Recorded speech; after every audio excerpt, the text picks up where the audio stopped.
Hi hello வணக்கம் மக்களே, இது உங்கள் cinema news from Sathya. GOAT படத்தோட 4வது சிங்கிள் ஆகஸ்ட் 31 ரிலீஸ் ஆக போகுதுங்க. அதாவது கம்மிங் சாட்டர்டே. இதற்கான அஃபிஷியல் இன்ஃபர்மேஷன் எல்லாமே சீக்கிரமாவே வரப்போகுது. அந்த சாங்ல விஜய், த்ரிஷா 2 பேரும் சேர்ந்து டான்ஸ் ஆடிருக்காங்கன்னு சொல்றாங்க. சோ இந்த வீக்கெண்ட்ல ரிலீஸ் ஆகும் போகும் அந்த சாங் செம்ம வைப் கொடுக்க போகுது விஜய் ஃபேன்ஸ்க்கெல்லாம். ஃபர்ஸ்ட் 3 சிங்கிள் அந்த அளவுக்கு ஃபேன்ஸை இம்ப்ரெஸ் பண்ணலனாலும் அட்லீஸ்ட் இந்த 4வது சிங்கிளாவது ஃபேன்ஸ் மனசுல மேஜிக்கை கிரியேட் பண்ணுமா? என்னப்பா யுவன் சங்கர் ராஜாவுக்கு அந்த சோதனை. இதே மாதிரி இன்னொரு நியூஸ் இருக்குங்க. ஒரு சாங்ல சூர்யாவும் ஸ்ரேயாவும் சேர்ந்து அப்பீர் ஆக போறாங்க. அதாவது சூர்யாவோட 44வது படத்துல சூர்யாவும் ஸ்ரேயாவும் சேர்ந்து ஒரு பாட்டுக்கு சேர்ந்து டான்ஸ் ஆடிருக்காங்க. கார்த்திக் சுப்புராஜ் டைரக்ட் பண்ணும் இந்த படத்துல பூஜா ஹெக்டே, ஜெயராம், ஜோஜாஜ், கருணாகரன், சுஜித் சங்கர் எல்லாம் நடிக்கிறாங்க.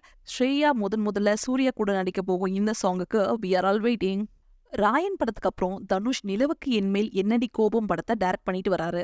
இந்த படத்தோட first song golden Sparrow August 30th, அதாவது நாளைக்கு ரிலீஸ் ஆக போகுதுங்க. இந்த படத்தோட மியூசிக் டைரக்டர் யார் தெரியுமா? நம்ம ஜிவி பிரகாஷ் தாங்க. அதோட மட்டும் இல்லாம ஒரு முக்கியமான நியூஸ் இருக்குங்க. இந்த சாங்கோட லிரிசிஸ்ட் யார் தெரியுமா? தனுஷ் மகன் யாத்ரா தாங்க. இத பத்தி எஸ்ஜே சூர்யா அவரோட எக்ஸ் பேஜ்ல பாராட்டி இருக்காங்க. பிரியங்கா மோகன் இந்த சாங்குக்கு ஸ்டைல டான்ஸ் ஆடி இருக்காங்கன்னு சொல்லியிருக்காரு. சோ இதோட அடுத்த சினிமா நியூஸ்ல சந்திக்கலாம். இந்த வீடியோ உங்களுக்கு பிடிச்சிருந்தா லைக் பண்ணுங்க, ஷேர் பண்ணுங்க, மறக்காம சப்ஸ்கிரைப் பண்ணுங்க.